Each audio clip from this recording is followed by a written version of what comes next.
여러분, 우리 삶에 매너리즘이라는 게 찾아올 때가 있습니다. 직장 생활을 하든 학교 생활을 하든 교회 생활을 하든 부부간의 가정 생활을 하시든 어느 순간에는 의욕이 사라지고 생기가 사라지는 시간이 다가올 수 있죠. 특별히 신앙에도 이런 매너리즘이 찾아오고 그 매너리즘이 지나가면 영적인 침체라는 것이 찾아옵니다. 어떤 분이 쓴 책에 보니까 영적인 침체를 진단하는 몇 가지 질문들이 있었습니다. 예배가 귀찮아진다라는 것입니다. 예배에 대한 기대와 사모함이 사라지는 거죠. 여러분, 오늘 예배 올 때 어떠셨어요? 기대와 사모함이 있으셨습니까? 그런 것이 없었다면 우리 안에 매너리즘이 찾아오고 있는지도 모르죠. 그 다음, 성도들 간의 교제가 귀찮아지기 시작하는 거예요. 사람들을 만나고 싶어지지 않는 거예요. 또 부정적인 생각과 남들에 대한 판단, 비판이 많아지는 것입니다. 궁극적으로는 하나님의 사랑과 하나님의 살아계심에 대한 의심이 일어나기 시작하는 거예요. 여러분, 오늘부터 우리는 말라기서의 말씀을 좀 나누려고 합니다. 구약으로 넘어와서 말라기서의 말씀을 매주 나눌 텐데요. 이 말라기는 말라기 선지자를 통해 하나님께서 이스라엘에게 하셨던 경고의 말씀입니다. 이 말라기라는 이름의 뜻은 사자, 메신저 이런 뜻이에요. 하나님께서 하나님의 메신저 사자로 사용하셨던 말라기 선지자를 통해서 이스라엘에게 말씀하신 말씀이 바로 말라기서죠. 이 말라기서의 배경은 구약 주전 430년 전후를 배경으로 하고 있습니다. 이때가 언제냐면 이스라엘이 남쪽 유다가 바벨론에 의하여 멸망당하고 바벨론의 포로기를 지나서 페르시아라는 제국이 섰을 때 이스라엘 백성들이 포로 귀환을 했죠. 그리고 포로 귀환을 해서 성전을 다시 재건하고 느헤미야 시대 때 성벽을 재건한 이후의 이야기입니다. 그러니까 포로기 이후의 이야기를 다루고 있는 것이 이 말라기의 이야기입니다. 이스라엘 백성들은 오랜 포로기를 지나 예루살렘으로 돌아왔어요. 그리고 성전을 짓고 성벽을 완공했습니다. 느헤미야서에 보면 수문학 광장에서 그들이 영적인 부흥을 맛봤어요. 그런데 얼마의 시간이 지나고 말라기서를 보면 그들의 신앙이 매너리즘에 빠지고 깊은 침체 가운데 들어갔다는 걸 알게 됩니다. 예배를 귀찮아하기 시작했습니다. 예배에 대한 사모함이 다 사라져버렸어요. 느헤미야서에 보면 그들이 하나님의 은혜를 받았을 때 울면서 몇 시간 동안 말씀을 듣고 일주일 내내 기도하니까 느헤미야가 말릴 정도였거든요. 그랬던 그들이 차갑게 식어버린 신앙으로 하나님 앞에 제물을 드리기는 드리는데 병든 것과 흠 있는 것, 그런 것들을 가져와서 예배합니다. 하나님, 얼마나 먹고 살기 힘든데 이 정도 드리는 것도 감사한 줄 아십시오.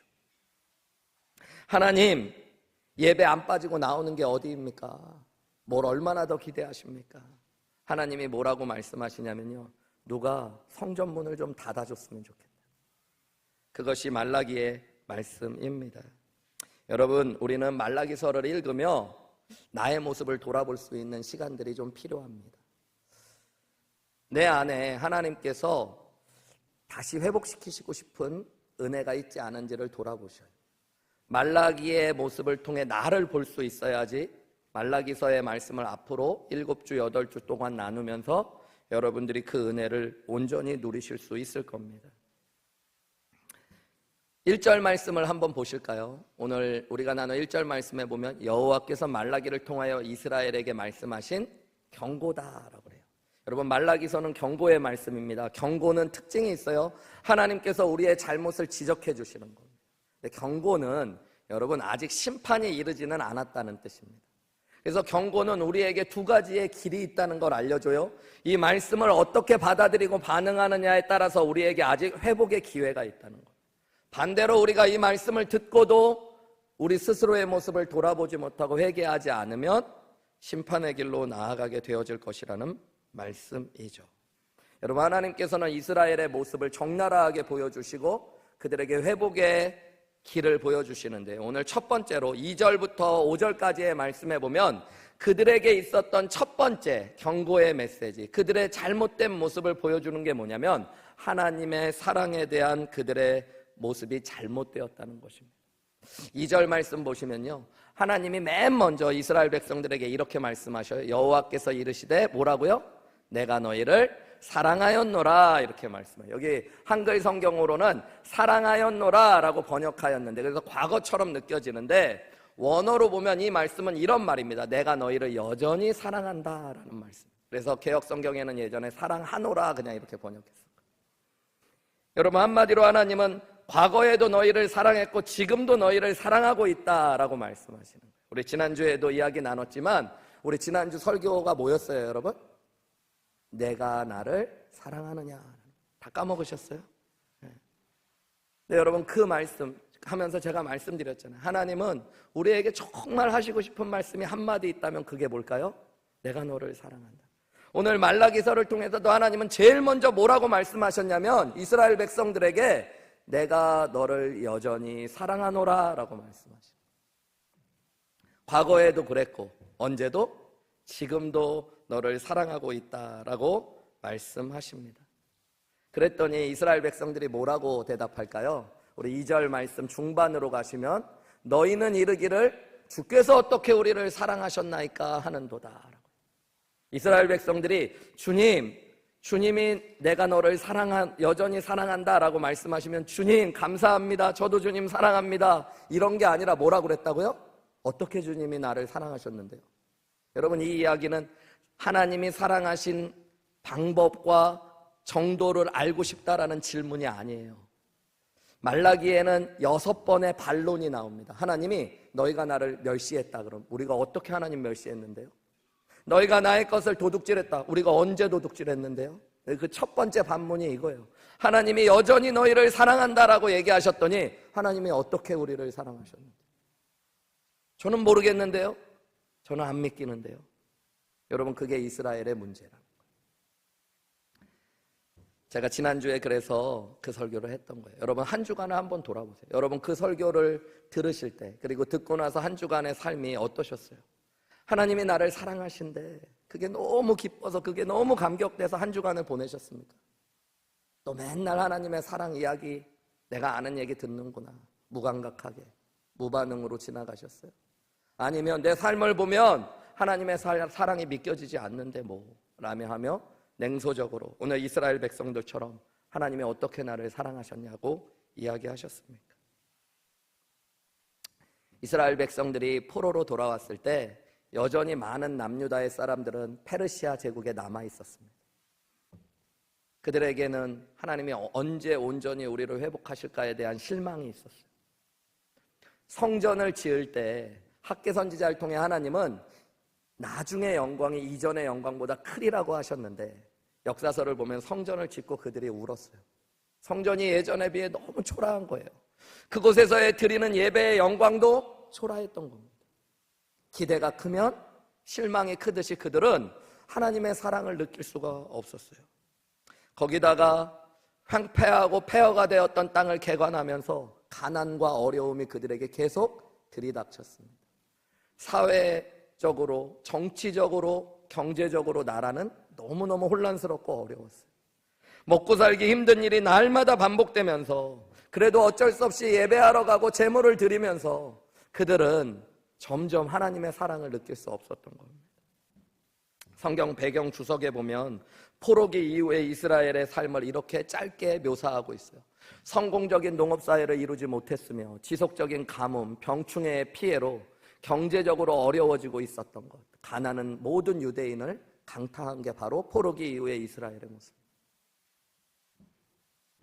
당연히 이스라엘 백성들은 이렇게 질문할 수 있어요. 하나님이 우리를 사랑하신다면서 왜 우리가 이렇게 살아야 돼? 바벨론에서 포로로 살았지만 그들은 바벨론이라는 가장 크고 성공적으로 부흥한 나라의 맛을 봤어요. 세상의 맛을 봤어요. 그러고 났더니 지금의 삶이 너무너무 초라해 보이는 거예요. 거기다가 에돔이라는 나라는 바로 옆에 있는 평생의 라이벌이에요. 이스라엘은 야곱의 후예들이죠. 야곱의 이름이 바뀌어서. 근데 에서의 후예들이 에돔이거든요. 근데 이 에돔이 이스라엘보다 역사적으로 남유다보다 먼저 회복했습니다.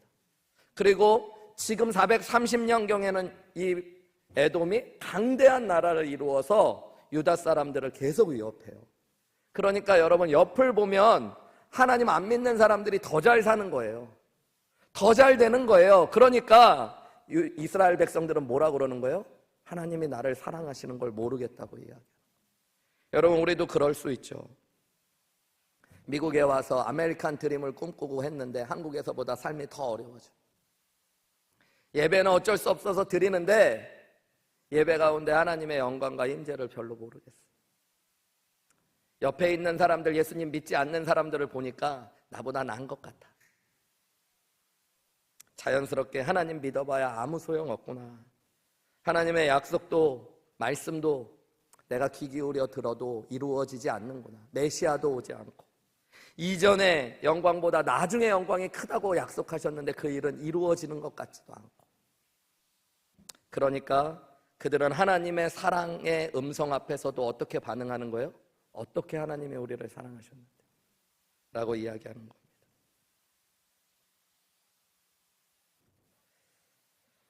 여러분, 이스라엘 백성들이 하나님을 통해 바랬던 것이 무엇인지를 우리는 알게 되죠.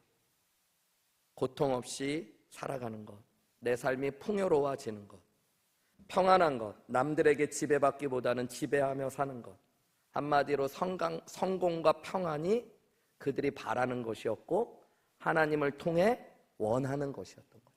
근데 그게 이루어지지 않으니까 이스라엘 백성들은 지금 뭐라고 그래요? 하나님이 어떻게 우리를 사랑하셨는데. 그런 그들에게 하나님은 2절 하반부에 이렇게 얘기하셔요. 에서는 야곱의 형이 아니냐. 그러나 내가 야곱을 사랑하였고 3절로 가면 에서는 미워했다. 여러분, 2절에 하나님이 뭐라고 그래요? 이스라엘 백성들아, 에서가 형이 아니냐? 야곱의 형이 아니냐? 그러니까 야곱은 에서의 뭐예요? 동생이에요. 여러분, 이스라엘 백성들에게 있어서 하나님의 축복은 항상 장자를 통해 흘러갔어요. 그래서 장자들은 동생들보다 하나님의 2배의 축복을 받았습니다. 그런데 성경에 보면 창세기에 이상하게도 쌍둥이로 태어났던 야곱과 에서의 이야기 속에서 하나님은 그들이 태어나기도 전에 내가 야곱을 사랑했고 에서를 미워했다라고 말씀하십니다. 하나님이 야곱을 선택하셨다고 이야기하십니다. 그래서 사랑받을 수 없었던, 축복받을 수 없었던 야곱이 하나님의 선택받은 자가 되어 축복을 받게 되는 것이 야곱의 이야기입니다. 그리고 그 야곱의 이름이 뭐로 바뀌어져요? 이스라엘로 바뀌어져요. 하나님은 지금 이렇게 말씀해요. 세상 모든 민족을 내가 사랑하지만 나는 이스라엘 백성을 더 사랑했다라고 말씀하죠. 내가 너희를 선택했다라고 말씀하고 계시는 거예요. 여기에 나오는 표현, 내가 야곱을 사랑했고 에서를 미워했다는 표현은요, 여러분, 제가 전에도 몇 번 말씀드렸는데 유대인들이 비교급을 강조할 때 쓰는 독특한 표현입니다. 이거는 에서를 미워했다라는 말을 하고 싶은 말이 아니라 에서보다 야곱을 더 사랑했다라는 말씀을 하실 때 쓰는 표현이에요. 예를 들어서 예수님께서 누구든지 부모와 처자식을 나보다 더 사랑하면 하나님 나라에 합당하지 못하다, 이 말씀을 하시려고 예수님이 뭐라고 말씀하셔요? 부모와 처자를 미워하고 나를 사랑하지 않는 자는 하나님 나라에 합당하지 않아. 여러분, 예수님께서 부모를 미워하라는 말씀하시는 게 아니에요. 예수님께서는 부모를 사랑하고 공경하라고 말씀하셨어요. 예수님이 하시고 싶은 말씀은 부모보다, 처자보다 예수님을 더 사랑해야지 된다. 마찬가지로 하나님이 지금 하시는 말씀 뭐예요? 나는 그 누구보다, 그 무엇보다 여전히 야곱을 더 사랑하고 있다라고 말씀하시죠. 이스라엘 백성들에게 나는 어떤 민족보다 너희를 선택했고 너희를 더 사랑한다라는 거예요. 여러분이 야곱의 선택의 이야기, 이 이야기 속에는 우리가 꼭 기억해야 될 게 있습니다. 하나님께서 야곱을 먼저 선택하시고 사랑하셨다는 것은 사랑을 받는 이스라엘 백성과 야곱의 입장에서는 무조건적이고 주권적이며 변함없는 하나님의 사랑을 내가 받았다는 것을 의미해요. 여러분 보세요. 우리는 이 땅에서 누군가를 선택할 때 더 예쁘고 잘생기고 착하고 머리 좋고 이런 조건을 따라 선택을 하는데 하나님은 야곱을 왜 선택하셨대요? 이유가 없어요. 하나님이 그를 먼저 사랑하셨고 그를 그냥 선택하셨대요. 오늘도 얘기하시는 거예요. 야곱이 에서의 동생 아니냐고, 에서가 야곱의 형이 아니냐고. 그런데 나는 야곱을 더 사랑했다, 이스라엘을 더 사랑했다라고 얘기하셔요. 여러분, 사랑받을 자격이 없는데 하나님이 먼저 선택하시고 사랑하신 것이 이스라엘을 향하신 하나님의 사랑이었던 것이죠. 한마디로 이스라엘에게 있어서 하나님의 사랑은 무조건적이고 주권적인 사랑이에요. 그래서 변함이 없는 겁니다. 내가 하나님을 사랑한 것이 먼저가 아니라 하나님이 나를 먼저 사랑하셨기 때문에. 3절 후반부부터 4절의 말씀에 보면 하나님은 이렇게 말씀하셔요. 이 에서의 족속들의 산들을 황폐하게 내가 했고 그의 산업을 광야의 이리들에게 넘겼대. 이 얘기는 뭐냐면 에돔을 내가 바벨론에 의하여 멸망시킨 역사가 있었다는 걸 한 번 더 말씀하십니다. 근데 4절에 지금 에돔 사람들이 무너뜨림을 당하였으나 황폐된 곳을 다시 일으키겠다고 막 아우성치지 않냐. 그런데 나 만군의 여호와는 이르노라 그들은 쌓을지라도 나는 또 헐어버리겠대요. 왜요? 그들은 악한 자이기 때문이라는 거예요. 그들에게 영원한 진노가 내릴 것이라는 거예요. 여러분 오바댜서에 보면 이 에돔 사람들이요 형제국가잖아요. 이스라엘 백성과. 그럼에도 불구하고 남북 이스라엘이 멸망할 때마다 그들은 적군의 편에 서가지고요 남북 이스라엘이 멸망하도록 함께 했습니다. 그리고 남북 이스라엘이 멸망할 때마다 그 땅을 노력하고 약탈했던 사람들이 에돔 족속. 오바댜서에 보면 그래서 하나님이 그들을 멸하시겠다고 이야기하시는 거예요. 한마디로 그들은 그들의 죄 때문에 공의로 오신 하나님 앞에 심판받게 된다는 거예요. 여러분 이것이 당연한 역사예요. 그런데 이스라엘은 뭐가 잘나서 지금 멸망 가운데 있고 심판 가운데 있는데 하나님은 그들을 뭐 하시겠다고 그러시는 거예요? 회복시키시겠다고 해요. 왜요? 하나님이 그들을 선택하셨기 때문에. 하나님이 그들을 사랑하시기 때문이에요. 창세기의 이야기로 돌아가면 여러분 야곱과 에서 둘 중에 누가 인간적으로 좀 나은 사람입니까?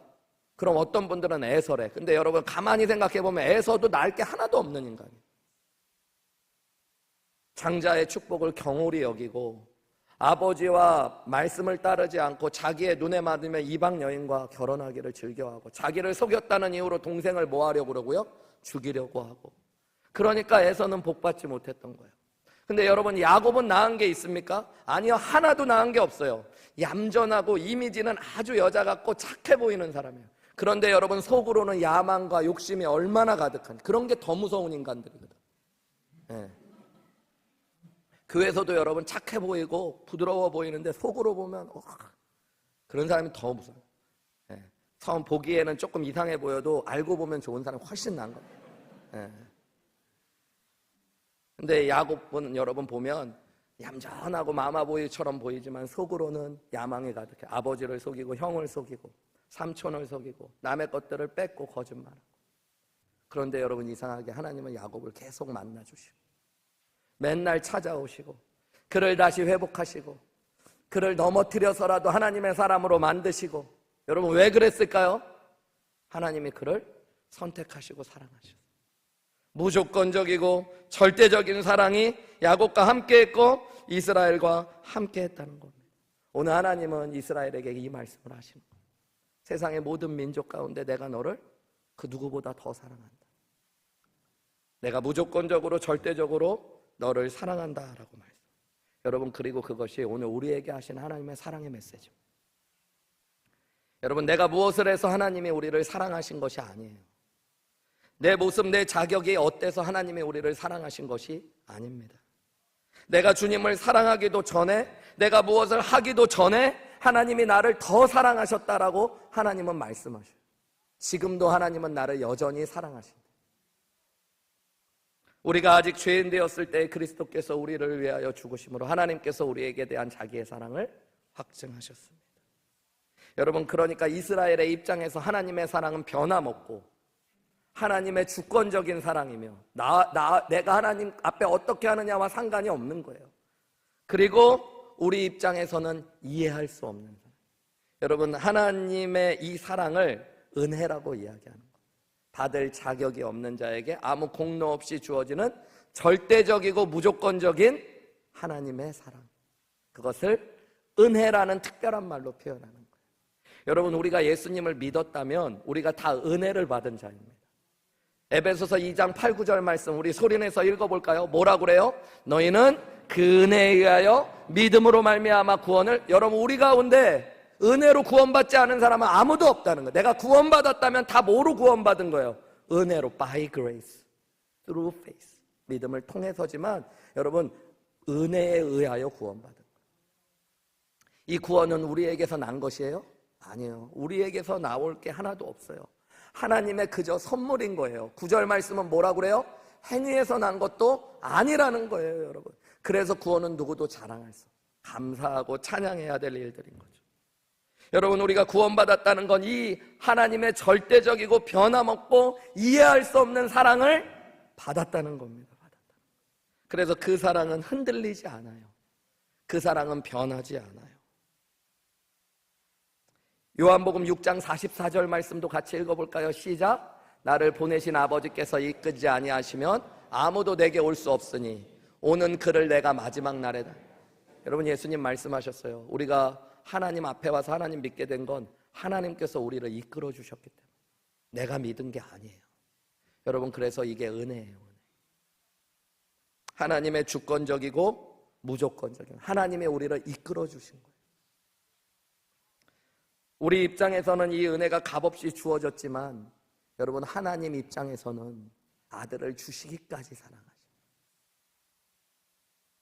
만약 우리가 하나님이 우리를 어떻게 사랑하셨는데요? 그럼 하나님은 얘기하실 거예요. 내 아들을 주기까지 사랑했다. 우리가 잘 아는 말씀 로마서 5장 6절에서 8절 말씀 천천히 읽어볼까요? 시작. 우리가 아직 죄인 되었을 때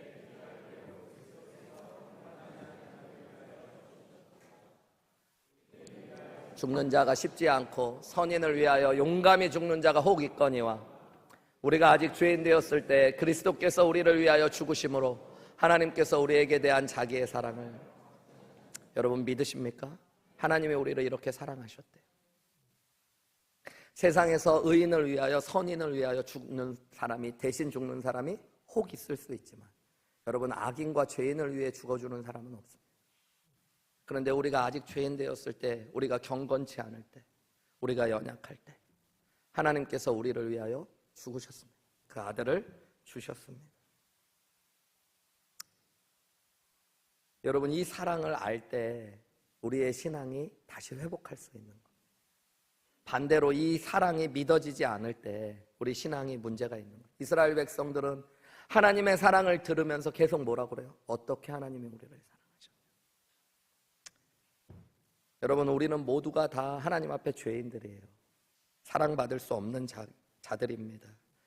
이것을 깊이 묵상했던 어거스틴은 이런 고백을 했어요. 하나님, 우리가 하는 일은 온통 죄뿐입니다. 더러 선을 행하기도 하지만 그것은 제가 하는 것이 아니라 제 안에서 하나님이 하시는 것입니다. 근데 여러분, 신앙이 병들면 내가 죄 지은 건 내가 지은 게 아니라고 생각해요. 네. 남들도 다 하는 거고, 마귀가 유혹해서 그렇고, 그리고 내가 조금 잘한 거는 엄청 자기를 드러내요. 그게 신앙이 병드는 거예요. 은혜로부터 멀어지면 여러분, 신앙은 병드는 거예요. 건강한 신앙은 하나님, 내가 하나님 앞에 행하는 건 온통 죄뿐입니다. 더러 선을 행하기도 하지만 그것은 하나님께서 내 안에서 행하시는 것입니다. 하나님 한마디로 나는 하나님께서 사랑하실 수도 없고 사랑받을 수도 없고 하나님 자녀가 될 수도 없었던 사람입니다. 그런데 제가 하나님께서 나를 먼저 사랑하셔서 선택해 주시고 절대적이고 변함없는 사랑으로 사랑하셨다는 것, 나를 선택해 주시고 사랑해 주셨다는 것, 하나님 감사합니다. 은혜 중에 은혜입니다. 한 주간 여러분 어떠셨어요? 지난주 네가 나를 사랑하냐는 질문을 듣고 여러분을 솔직하게 돌아보고 가슴이 뛰고 행복해서 어쩔 수 없이 막 지냈어요? 아니면 잠깐 말씀에 반응하긴 했지만 그 말씀에 무감각하게 한 주간 아무 의미 없이 또 한 주간을 보내며 영적인 침체 가운데 있으셨어요?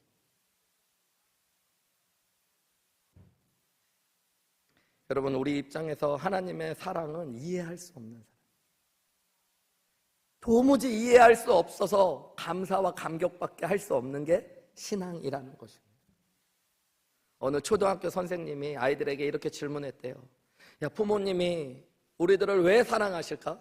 너희들 같이 말 안 듣고 마트 가면 막 들어눕고 땡깡 피고 그러는 너희들을 왜 사랑하시냐? 이렇게 질문했더니 어떤 초등학생이 정말로 기가 막힌 대답을 했대요. 그러게 말입니다. 여러분, 이게 정답이에요. 여러분, 하나님이 왜 여러분 같은 사람을 사랑하실까 질문했을 때 여러분이 그러게 말입니다. 이해할 수가 없습니다. 여러분, 그게 신앙이에요. 우리 안에 그것을 잃어버리면 여러분 신앙이 병드는 거예요. 하나님의 사랑에 행복해하고 하나님으로 만족해야 되는데 여러분 이 사랑이 병들면 세상의 것들을 눈으로 보기 시작하고 세상의 것들이 있냐 없냐를 통해 하나님의 사랑을 이야기하기 시작하는 거예요.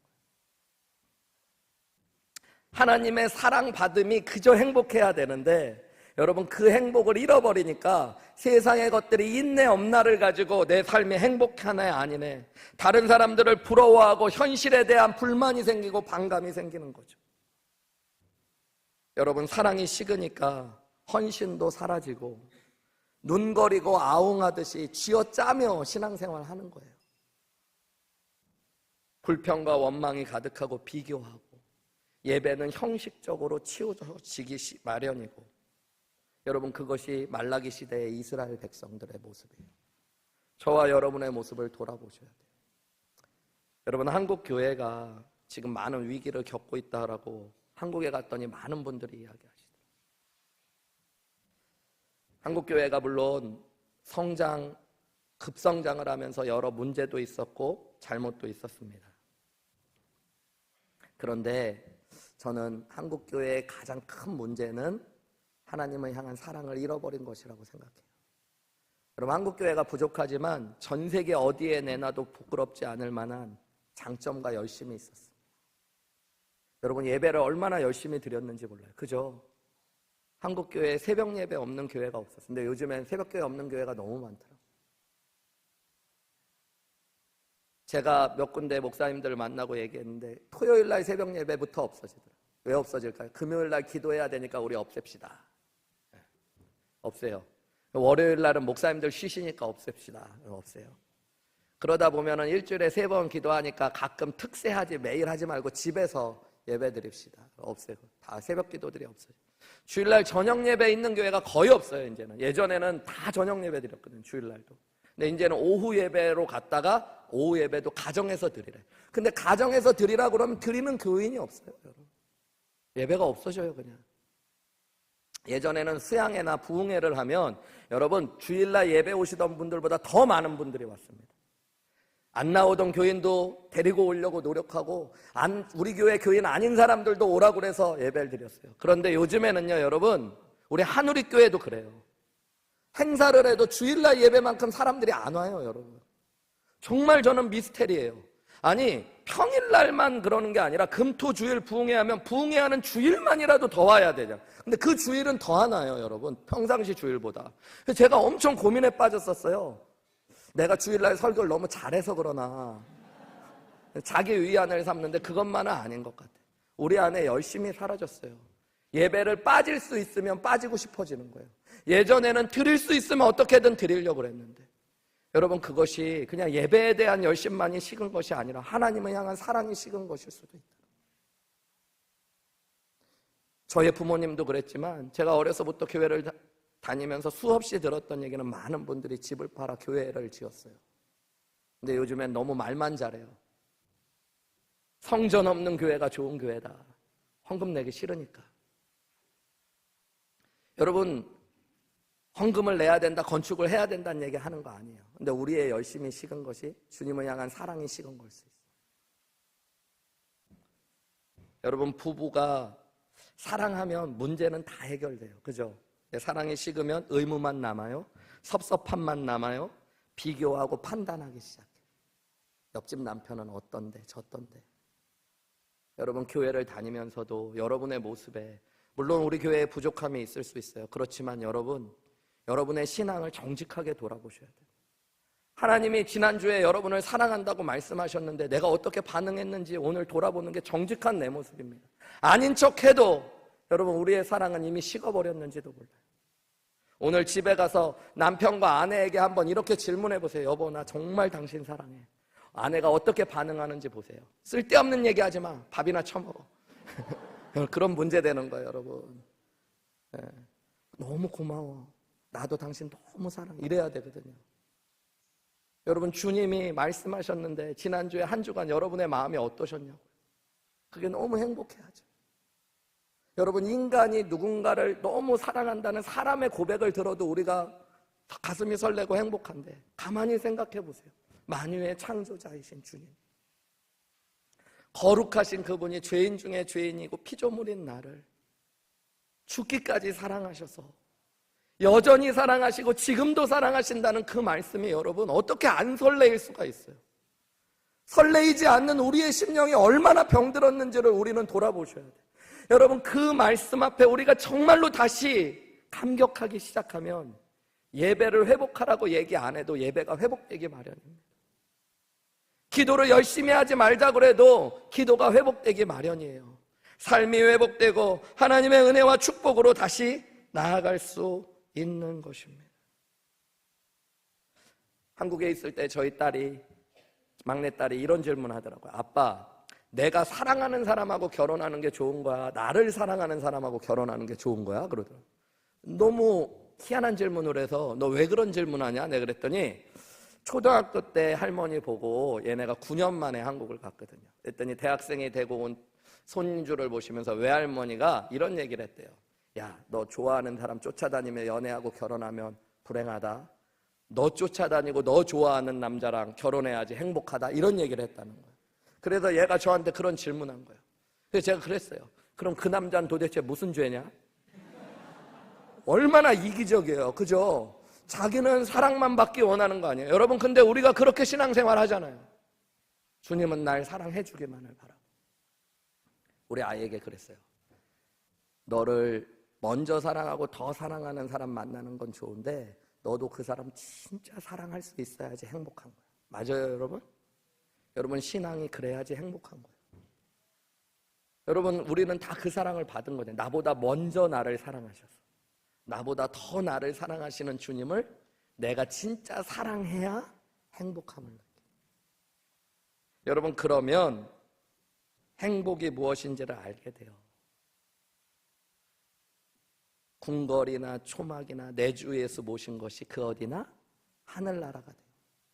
하나님이 날 사랑하신다는 게 흔들리지 않는 거예요.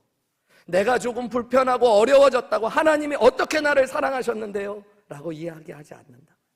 내가 조금 가난해지고 내가 조금 힘들어져도 주님이 나를 사랑하셔서 나는 감사해요. 나는 행복해요. 여러분, 그게 신앙이라는 거죠. 5절의 말씀대로 하나님은 이스라엘이 회복할 때 이렇게 될 것이라고 이야기하세요. 우리 같이 읽어볼까요? 시작. 너희는 눈으로 보고. 여러분, 우리가 하나님의 사랑을 직접 눈으로 보고 체험하듯이 경험하면서 하나님은 온 열방 가운데 크고 높으신 분입니다라고 다시 찬양할 수 있을 때 그게 회복이고 은혜인 줄 믿습니다. 제가 아는 한 권사님이 계신데 한국에 계신 분이에요. 우리 교회뿐 아니니까 오해하지 마세요. 이분이 아들이 사업에 실패를 하고 또 이혼을 하고 자살을 하는 어려움을 겪으셨어요. 그리고 너무너무 힘든 가운데 그 괴로움과 신경을 너무 쓰시다가 몸이 안 좋아지셔서 또 눈을 실명하게 되는 위기까지 오셨어요. 너무 걱정이 되더라고요. 그분의 이야기가 어떤가 궁금해서 물었더니 그분이 이런 고백을 들려서 전해주시는 거예요. 하나님의 사랑이 너무 감사하대요. 아니, 어떻게 그럴 수 있을까? 얘기를 들었더니 남편이 무뚝뚝하고 교회도 같이 안 나가고 신앙생활도 안 했었는데 힘든 시간을 지내며 아내가 이제 한쪽 눈을 시력을 잃어버렸더니 항상 옆에서 수발이 되어주시고 운전해주시고 같이 교회에 와서 같이 예배하고 하나님이 자기를 얼마나 사랑하는지 모른대요. 여러분, 제가 그 얘기를 듣고 얼마나 가슴이 먹먹해졌는지 생각해봤어요. 신앙이 참 좋은 분이었기 때문에 아들의 사업이 어려워질 때 기도했겠죠. 그런데 사업이 망했어요. 그때 하나님 앞에 이렇게 얘기할 수 있잖아요. 하나님이 어떻게 나를 사랑하시는데. 그런데 흔들리지 않아요. 아들이 이혼을 하고 자살을 하고 자신의 눈은 한쪽의 시력을 잃어도 그분은 뭐라고 고백해요? 하나님이 자기를 사랑하신대. 하나님이 자기를 사랑하신대. 여러분, 제가 대학교를 다닐 때 화학공학을 전공했는데 화학공학에서 제일 중요하게 다루는 게 연력학 제1법칙과 제2법칙입니다. 교수님이 그런 얘기했어요. 이 두 진리는, 이건 진리라고 얘기해요. 변하지 않고 바뀌지 않는 거라. 에너지 보존의 법칙과 엔트로피 법칙. 이 두 가지는 바뀌지 않고 변하지 않는 거. 저는 그런 거 잘 모르겠고 이제는 다 뛰어넘어서 목회하니까 여러분, 신앙에 변하지 않는 가장 큰 진리는 하나님이 여러분을 여전히 사랑하신다는 겁니다. 여러분, 그것에 흔들리면 안 돼요. 내 모습이 어떻든 간에, 내 지금 마음이 어떻든 간에 하나님이 여전히 나를 죽기까지 사랑하신다는 게 여러분 흔들리면 안 되는 거예요.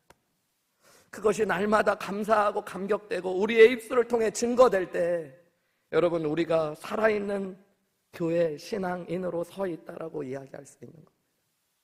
지난주 과테말라 단기 선교 갔다 왔던 우리 유스팀들 또 선교팀들 보고가 있었는데 이시원 전도사님 갔다 와서 무슨 걸 보고 깨달았냐, 뭐 좋았냐 얘기를 물어봤더니 그런 얘기 하시더라고요. 특별히 쓰레기 마을에 갔을 때 쓰레기 더미 위에서 태어나서 살아가는 사람들, 먹고 살기 위해 업접시 깽단에 가입하고 여자들은 몸을 팔았던 사람들이 복음을 깨닫고 나서 예수님 앞으로 돌아와서 예배를 드리는데 누구보다 뜨겁게 예배하는 그 사람들을 보면서 감사하고 감격했대요.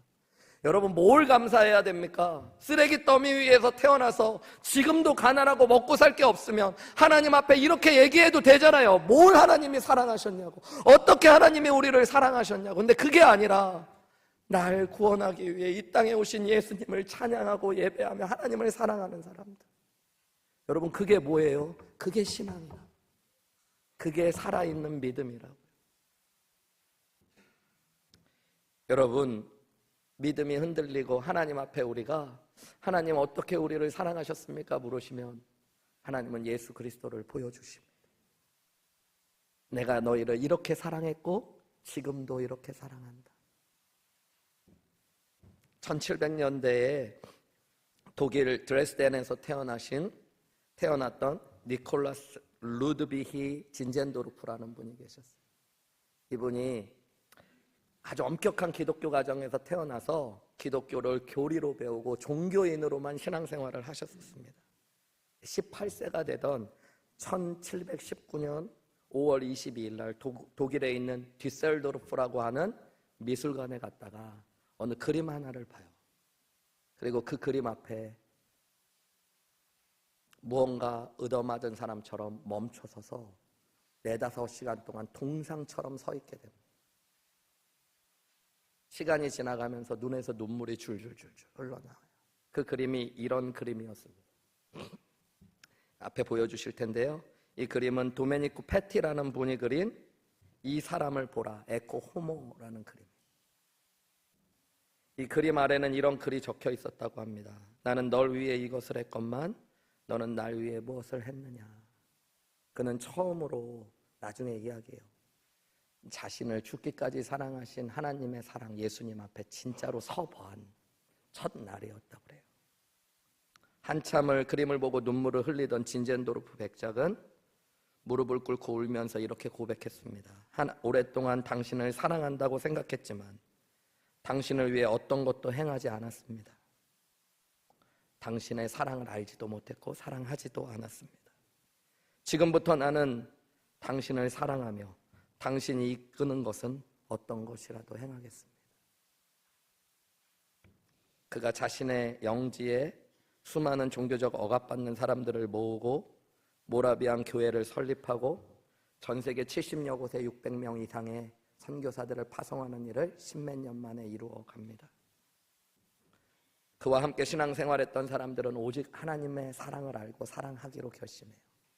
폭풍 가운데서도 죽음 앞에서도 하나님을 사랑하고 찬양했던 모라비안 교도들의 모습을 보고 요한 웨슬레가 회심하고 감리교회를 창시하기도 합니다. 여러분, 이런 위대한 역사가 어디서부터 시작됐을까요? 예수님의 사랑 앞에 정직하게 서 보는 때, 그리고 그 사랑에 내가 진짜 성령의 은혜 가운데 반응하고 하나님 앞에 나아가기 시작할 때, 여러분, 교회는 교회되고 성도는 성도다워지는 줄 믿습니다. 여러분, 말라기서를 통해 오늘 하나님은 말씀하셔요. 사랑하는 아들아, 딸아, 내가 여전히 너를 주권적으로 절대적으로 선택하여 사랑한다. 여러분, 우리가 하나님 앞에 감사와 찬송의 고백을 높일 수 있었으면 좋겠습니다.